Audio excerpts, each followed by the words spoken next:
അടുക്കള പണിയെല്ലാം നാത്തൂനെ ഏൽപ്പിച്ചിട്ട് അമ്മായിയമ്മയെ കൂട്ടിക്കൊണ്ടു പോയിട്ട് എന്തായി? നന്നായിട്ട് തൊഴുതോ? ആ, തൊഴുതല്ലോ.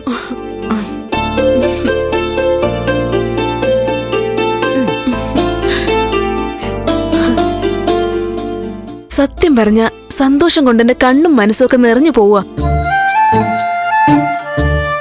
അമ്മയും ദേവിക ഇങ്ങനെ ഒരുമിച്ച് സന്തോഷത്തോടെ നിൽക്കുന്ന കാണാൻ ഞാൻ എന്തുമാത്രം ആഗ്രഹിച്ചു എന്നറിയോ? എന്നെങ്കിലും അങ്ങനെ ഒന്ന് കാണാൻ പറ്റുമെങ്കിൽ ഞാൻ എന്തുമാത്രം പ്രാർത്ഥിച്ചിട്ടുണ്ട്. ഇപ്പൊ ഇതെന്റെ പ്രാർത്ഥന ഫലിച്ചു. എല്ലാം എന്റെ മോളുടെ നല്ല മനസ്സാ. അപമാനങ്ങളെയും അപവാദങ്ങളെയും ഒക്കെ ക്ഷമയോടെ നേരിട്ടു.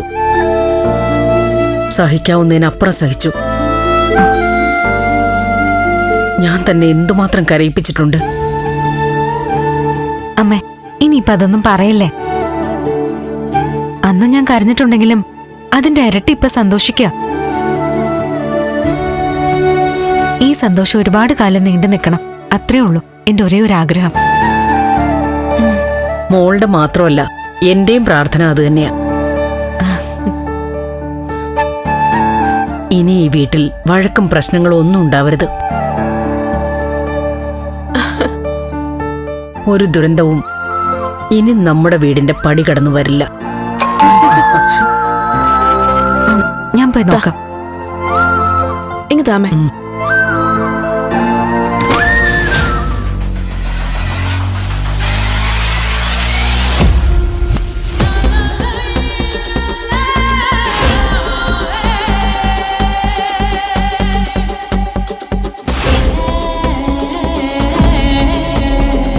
ഫ്ലവേഴ്സ് ടിവിയുടെ സ്മാർട്ട് ഷോയിൽ പങ്കെടുക്കാൻ നിങ്ങളെ ക്ഷണിക്കുന്നു. ഉടൻ തന്നെ ഈ നമ്പറിലേക്ക് വിളിക്കുക. 7593829838. ഫ്ലവേഴ്സ് സ്മാർട്ട് ഷോ ഉടൻ വരുന്നു ഫ്ലവേഴ്സ്. ആരാ? തനൂജ.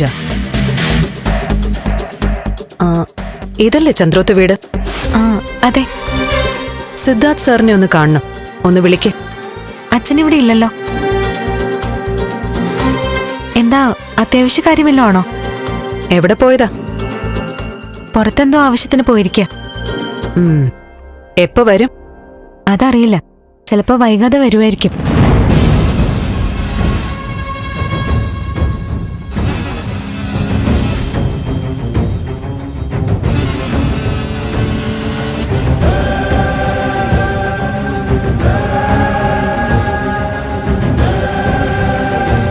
ആരാ മോളെ? അച്ഛനെ കാണാൻ വന്നതാ. കുട്ടി എവിടുന്നാ? കുറച്ച് ദൂരെന്നാ. പേരെന്താ? അത് പറഞ്ഞല്ലോ, തനൂജ. എന്തിനാ സിദ്ധുവിനെ കാണുന്നേ? ആരെ? ഓ, സിദ്ധാർത്ഥൻ ചന്ദ്രോത്ത്, എന്റെ ഭർത്താവാ. എന്തിനാ ഏതിനാന്നൊക്കെ ഞാൻ അദ്ദേഹത്തോട് പറഞ്ഞാ പോരെ? ചിലപ്പോ വരാൻ വൈകും. സാരമില്ല, വെയിറ്റ് ചെയ്തോളാം.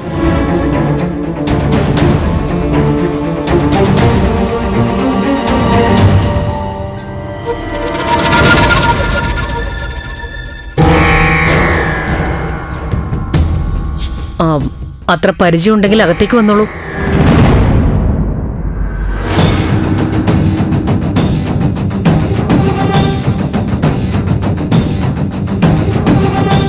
ഫ്ലവേഴ്സ് ടിവിയുടെ സ്മാർട്ട് ഷോയിൽ പങ്കെടുക്കാൻ നിങ്ങളെ ക്ഷണിക്കുന്നു.